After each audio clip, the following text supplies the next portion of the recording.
Y es mejor ver la luz con los ojos del alma que aún creer que hay amor en ti.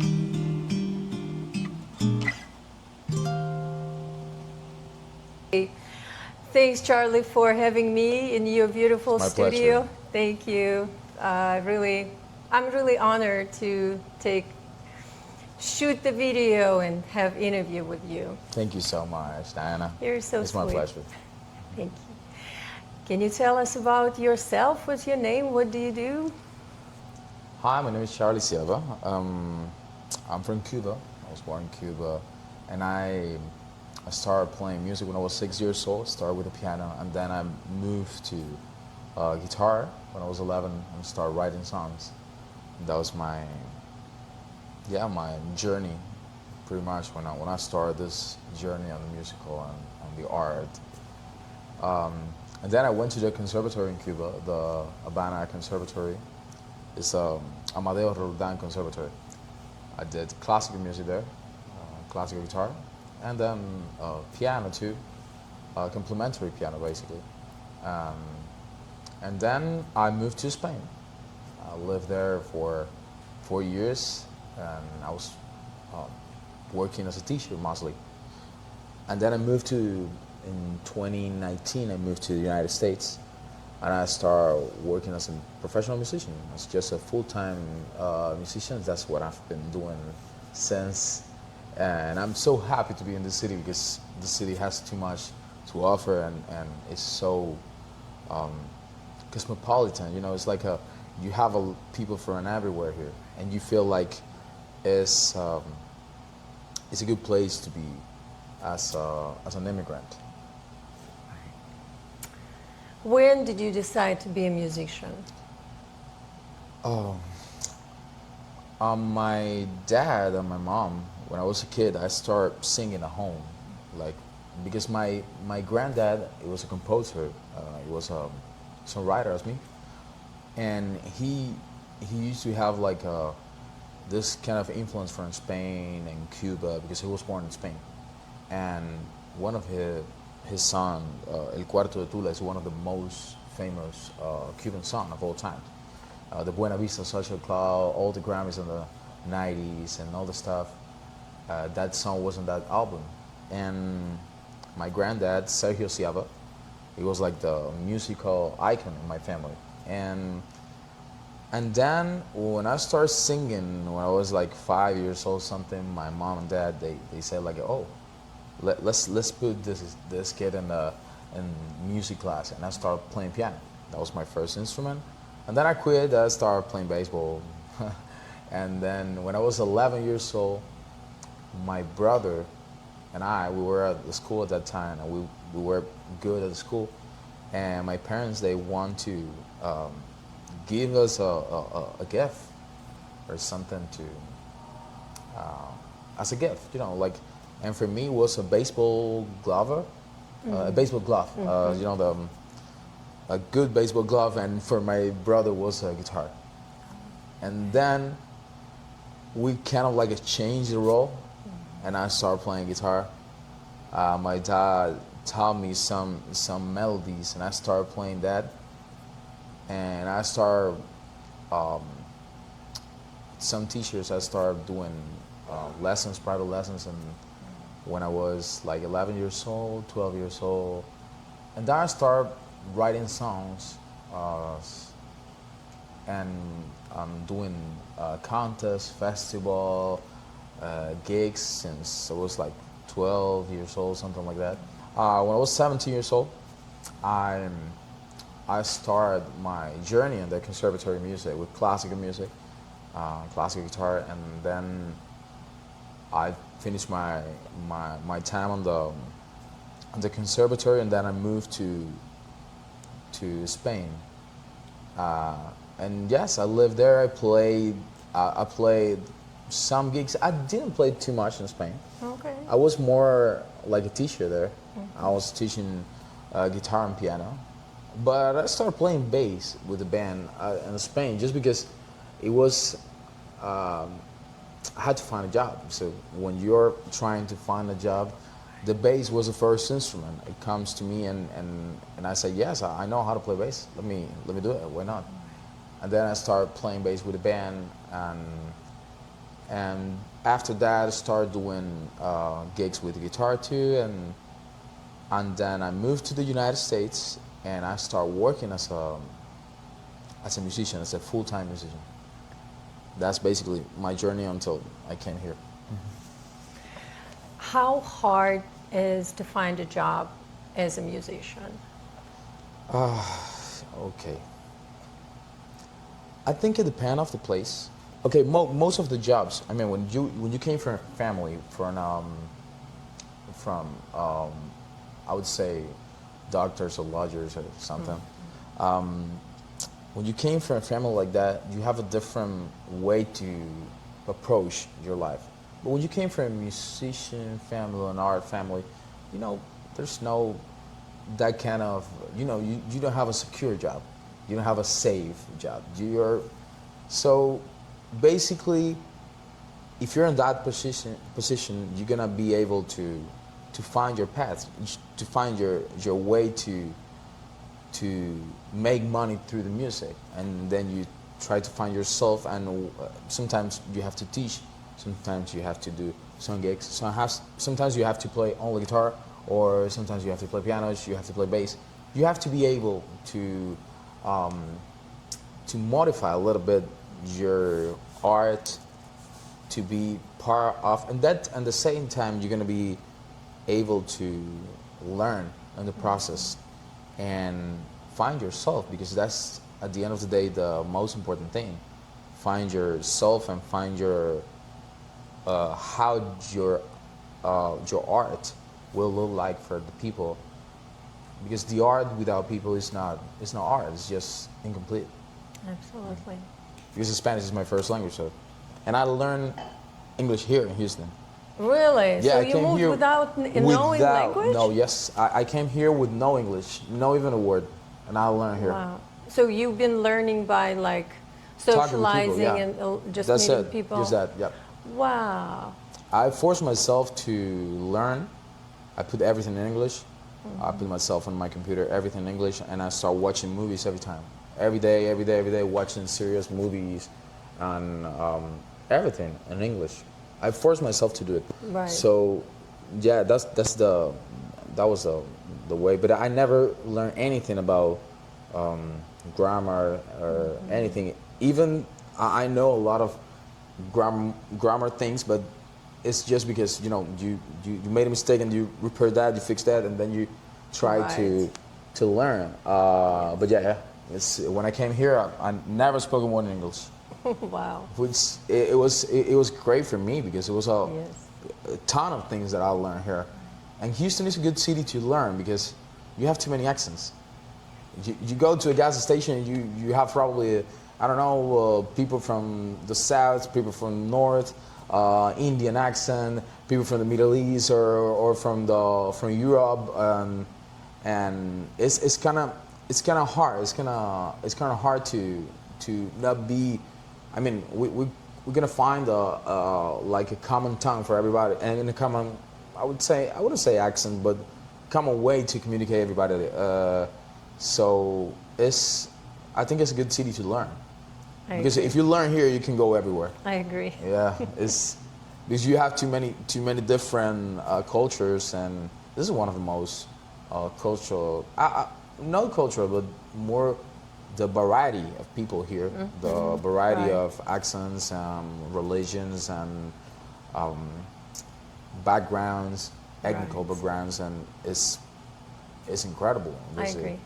Yeah, and every time I've been, because I've been here for 7 years and a half, something like that, almost 8 years now, and I can feel this city is kind of my second home. Even when I was in Spain, I used to live there, and even I have the double citizenship. My family's from Spain, so I have the double citizenship. We speak the same language. Even though I'm in that position with Spain, I felt like Houston is is part of me. It's like my home, even more than Spain. It's weird because we came from there, but I don't feel Spanish. I don't feel Spanish at all, and I feel more Houstonian than Spanish. So it's kind of because I don't know. I think I came here with 24 years old. I started learning everything, the language, the way that the songs that I'm writing today are just a result of these years here in the U.S. and of course in Houston. When did you start writing songs? I started writing songs right before I started playing guitar. I started playing guitar when I was 11, so I think I started with 12, 13 years old.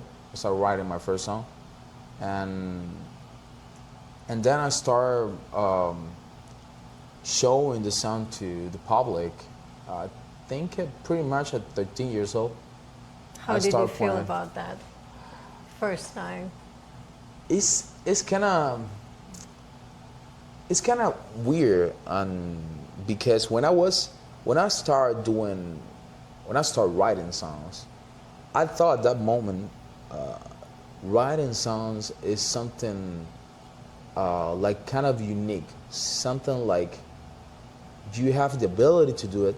You can't practice to be good at. And when I went to the conservatory, I think my mind changed, the way I felt like the songs when you are writing is more something that you, of course, you can practice to be better every time. And now I'm 32 now, and I feel like it's a combination of both. You have to have of course, your taste, but at the same time, there's something that is implicit in your background, it's like in your DNA. Right. It's about the music that you listen when you were so young that you never had a way to decide if that music you like it or not. And sometimes I felt like it's a combination of everything. So you can practice, but sometimes it's not there. And sometimes it's not about talent. It's a combination of everything. And that's why probably in the future I will think different, but right now I'm thinking in that way. How does music come to you? Sometimes a melody. Sometimes I have that melody in my mind, and I have to find an instrument and complete that. Sometimes it's just a phrase. Sometimes it's just a picture. Sometimes I feel like I have a picture in my mind of what I want to do in a song, or how do I want to create a song with this image. And sometimes it's just that. Sometimes it's just a feeling. Sometimes it's just something that I was listening, and the feelings that I start getting from that music. It could be a paint. It could be a movie. It can be just a day, a great day, or I don't know. It depends though. I think the stations, the seasons, sometimes makes you going towards some different direction that you usually go. Sometimes when I'm in the winter season, I have a kind of songs that I'm more into. Same thing with summer. I don't know. The melancholic stuff and more sad stuff is always in winter and fall. It's more into that season. So it depends of too many factors, but so many people start with lyrics or they start with music. I mean, for the melody. I think in my case, it's always a phrase and it's always a melody. I start writing songs always because I I heard that melody in my mind, and I tried to develop that melody as soon as possible, because sometimes um, you have just a couple of seconds to start writing the sound. If not, you're gonna forget, and it's not gonna come again. And that happens a lot because you don't have photographic memory. It means if the melody is there, you have to grab it and try to do a song with it. Catch it on the tail. Yes, for sure, for sure. It's funny that you said when I'm talking with different artists, and I'm keep on asking, okay, how do you feel the connection or something that comes to you, something above us, something greater than us, that maybe when you're playing music or singing, okay, I'm an artist, when I paint, like I'm out from this world, if you know what I mean. Like it's such some kind of beautiful place. Do you feel that way? I think in the the the unique thing about music is you have too many. I would say it's too many parts in your art that you can enjoy of being out of this world. One is when you create that. One is when you perform, because that's another thing that people always talk about, the how you create a work. Just because, you know, if you're doing a painting, of course, that's the moment. After that, you just show it to the people. But in music, every time you're showing the sound to the people, you are getting that connection in a different way, but you're getting that connection every time. So sometimes I'm playing in some places, some unique places, with the right people, and I kind of feel that it's something for another world, something that you connect, and you feel like you are putting your heart in this, and sometimes it's even more. If you compare with the composition process, because when you're writing a song, when you're in your composition, you're not. It's more intimate, and at the same time, it's more introspect. It's something that you can't replicate in front of people. It's something that is just you with your, in my case, with the guitar or the piano. It's just you with your instrument and getting together and trying to do something with the ideas that comes to you at that point. But when you play for people, it's something different, because you have what, it's like you complete the art. The art has to have a producer, a work, and you have a perceptor or a receptor, someone to receive the I mean to get the art, and that's the complete sequence. So yes, I think it's different when you create a song or when you perform, but in both cases I can feel that connection. Like it's not human. I wouldn't say it's not human, but it's something I don't know, that you can't explain.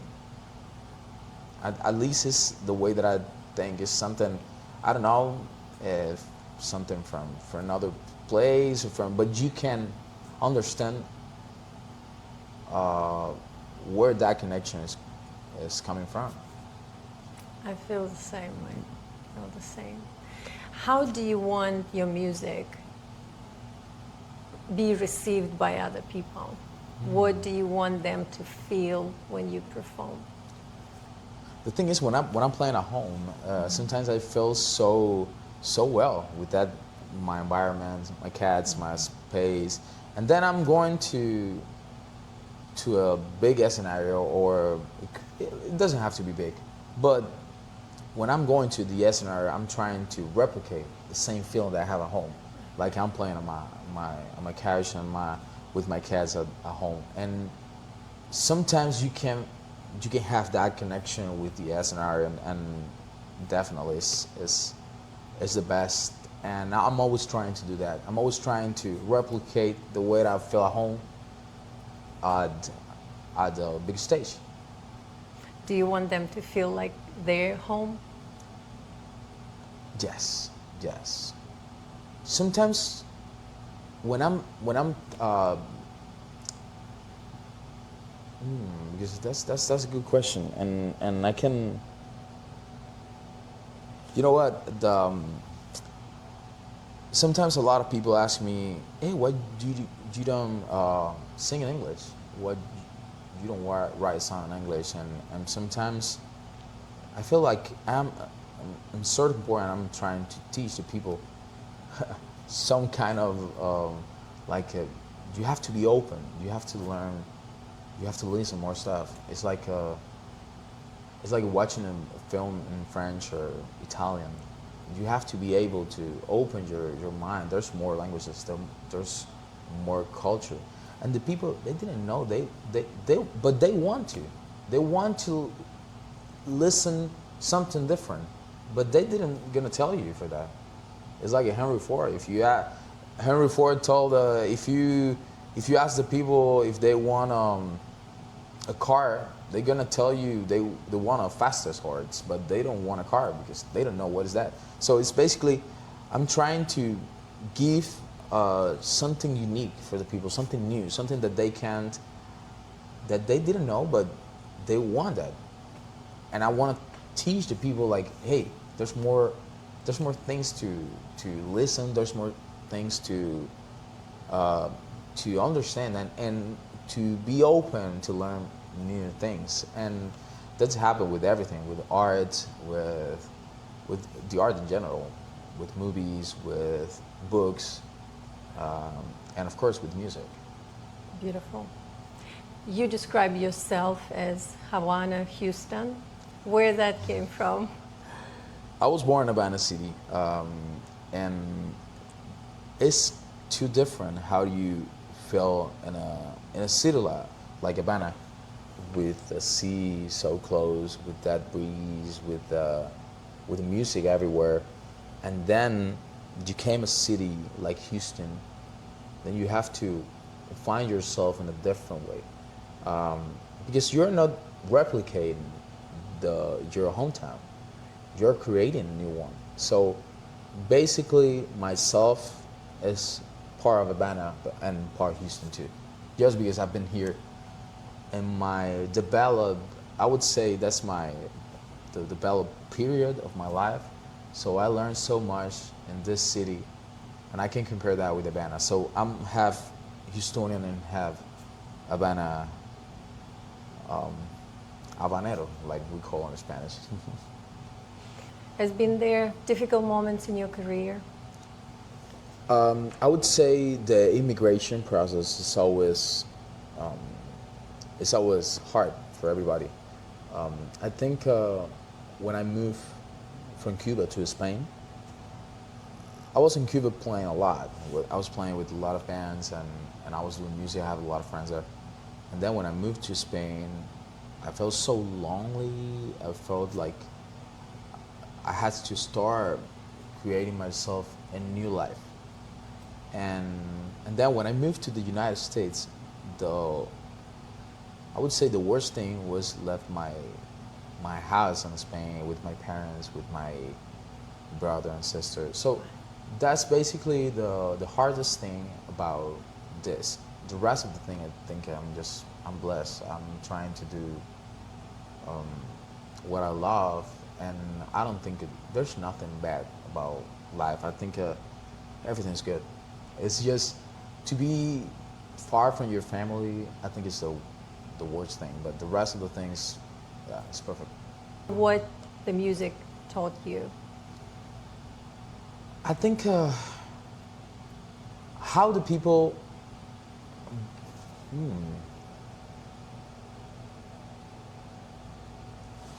I think how do people find themselves in the music? Because when you're with the music for so many years, like I don't know. I was born a musical family, and I was in contact with the music since I was a kid. So I feel like music is part of my life. It's not something that I started learning just because I like music. No, I didn't. I wasn't able to see if I like guitar or piano or whatever. I started playing piano, and I started playing guitar, and I started writing song. It was just a natural process. So there's people, uh, they like the music in a different way, and I can imagine the how many different ways the music can help you. Sometimes there's some when I used to. I mean, back in the day, I used to teach, and I was teaching a lot of people with pretty pretty old people, you know, and they went from zero, and that's so impressive because, I mean, you're almost 90 years old, and you want to learn music. That's so incredible, and I can understand um, why music is so big. It's bigger than it could be for worship, religions, and it could be for it could work for anything um, for your state, for the way that you for your passion. It could be your passion. It could be your part of your life. It could be the way that you communicate um, feelings and a lot of stuff. I think music is all in my case. For me, it's all. It's everything. As a teacher, can you spot the talent right away? No, I think a talent is some people can. I mean, sometimes you can see talent, but talent by itself, you need time. The thing is, I saw a lot of kids with talent, with real talent, but if they don't want to be a musician, yeah, you just waste your talent. So it's not about that. It's about the person by by um, how do you get that talent, and what you do with that is different than what you actually think. It's like if the talent's there and you are not using it for anything, so it's not there. So I don't know. I think talent, you have to be in the right way, the right path to develop that talent. Because if you don't develop the talent, it's like nothing. You could be the fastest runner in the earth, but if you don't run, it's not. There's no way Worthless. yeah, it's not. Pointless. You can't show the people what you are good with. But I think I'm not be able to see talent as a first impression. But yeah, of course, with time, of course, I can see where does talent come from, and if the talent is something that that the kid or the adult or whatever, the student is able to develop.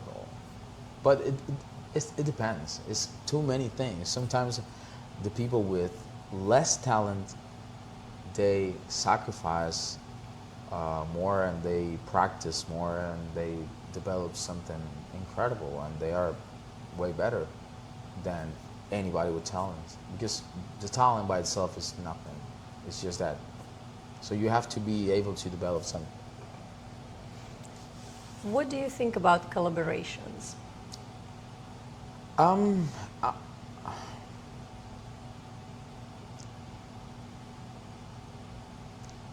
I like collaborations in some scenarios, in some ways, when both parts have the ability to create something interesting, something different, or when the people are too different that you can create something interesting. Is yeah, of course, I agree. The yeah, I think it's that. It's just I'm cool always with collabs. But yes, it has to be something that it has to burn naturally. It's like it has to be organic. It has to be something with no, you can't force a collab. It has to be something organic. What is next for Charly? I'm right now. I'm recording my next album. I'm gonna start doing an EP, and then I'm probably gonna finish the album soon. I'm gonna be doing concerts in town in Houston. I have so many upcoming dates, so I would love to start playing out of Houston. Like it could be Texas, but it could be in another country too. I would like to play in Miami. I'd like to play in New York. I'd love to play there, and of course I'm gonna go at some point. I'm gonna go to Mexico and to Spain and play there. But yeah, that's what I want to go. That's what I want to do next. I want to like at some point make some expansion in my audience and because I like to sing in Spanish in a country who's speaking where the people speak English, but I would say sometimes you want to sing for the people who understand your lyrics completely. Like I was singing in Miami like 4 or 5 years ago, and it was so nice to have the ability to connect with people in your first language, and that's incredible. I had a couple of concerts in Houston with all Spanish speaker, and it was so good. It felt like home, but I kind of like the other way too. I kind of like the other way because it's the people start forcing themselves to understand, and they learn the lyrics. They try to find. I found myself seeing some people from even the Middle East, people who speak French, speak so many other languages, and they go to Spotify and they try to find my lyrics and learn the lyrics and translate it. And that's so good because it's something that I feel so blessed when I see people doing that. So yeah, I mean, I would love to play everywhere. I would love to play in Europe. I would love to play in Latin American for Latin America, but I kind of like to play here too because it feels like home. Yeah. What is your dream? It's hard because I don't have a dream. Yeah, it's hard. It's a hard question. I don't have a dream. I don't have a. I have too many. It makes you the perfect happiest. It makes you happy. I know. I feel. You don't need anything else. You have everything you want. I mean, I want things, but I don't feel like I need anything. It's, I don't know, because I do what I love. I create music. I live a life that I like. I have my family. I don't know. I can't say I want something. So I don't think I want something more important than that. I would say I want some other things. Of course, I want to play in bigger places. I want to play and I want to put my music everywhere. But I think that there's nothing more important than what I have right now. And I don't know. I have my family. I have my wife. I have the life that I want. So I have music. I can play music. So I don't know. I don't know if I can say there's a dream that is more important than that. I don't know. If you would collaborate with anyone in the entire world from the beginning of humanity, who would that be? with my granddad. With my granddad, without doubt.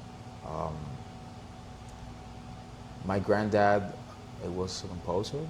He was a singer-songwriter, and I was born in 1994. He passed away in 1989, so 5 years before I was born.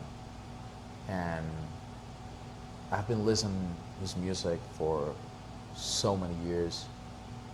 I've been listening to all the stories and all the stuff, and I think it's the only person that I think it's the first person that comes to my mind. Thank you, Charly. I wish you all the best. Thank you so much. Thank you. It was a pleasure.